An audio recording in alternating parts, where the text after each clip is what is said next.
মহান বিজয় দিবস উপলক্ষে রাজধানী ঢাকার রাজপথে উল্লাসে মেতেছে তরুণ তরুণীরা। তাদের প্রত্যাশা, নতুন বাংলাদেশে থাকবে না আধিপত্যবাদের চোখ রাঙানি। এবার তারা ব্যতিক্রমী এক বিজয় দিবস উদযাপন করেছে। বিজয় দিবস উপলক্ষে রাজধানীর সব পয়েন্টে নিরাপত্তা জোরদার ছিল। এদিকে বাংলাদেশ নৌবাহিনীর যুদ্ধজাহাজ সর্বসাধারণের জন্য উন্মুক্ত ছিল। রাজধানীর বিভিন্ন স্থান ঘুরে শেখ নজরুল ইসলামের ক্যামেরায় আরও জানাচ্ছেন আলাউদ্দিন আল আজাদ। সোমবার রাজধানীর পথে পথে দেখা যায় হাতে জাতীয় পতাকা, কণ্ঠে স্লোগান।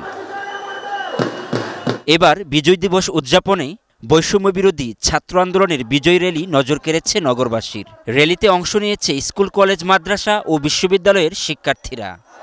আমার বিজয় আমার দেশ। তরুণরা বলছেন, ব্যতিক্রমী বিজয় দিবস পালন করছেন তারা। নতুন এই বাংলাদেশের অগ্রযাত্রা অব্যাহত রাখার দৃঢ় প্রত্যয় তাদের কণ্ঠে।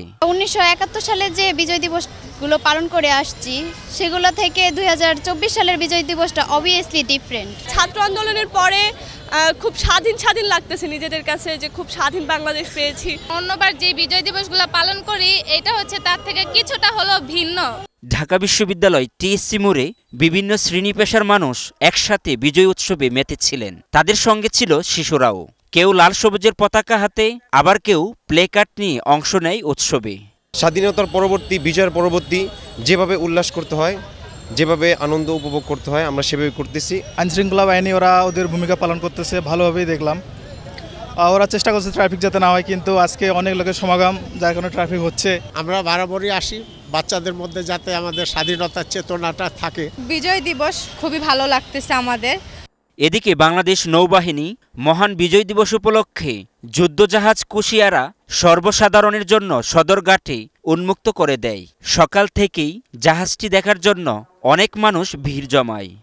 খুবই ভালো লাগতেছে, আসছি, দেখতেছি, অনেক আনন্দ লাগতেছে। আমি জীবন দেখি নেই, ফার্স্ট আজকে দেখলাম, খুব ভালো লাগছে। জাহাজ যদি আরো 2-3টা বেশি হতো, তাহলে আমরা আরো ভালোভাবে উপভোগ করতে পারতাম। আলাউদ্দিন আল আজাদ, গ্লোবাল টেলিভিশন, ঢাকা।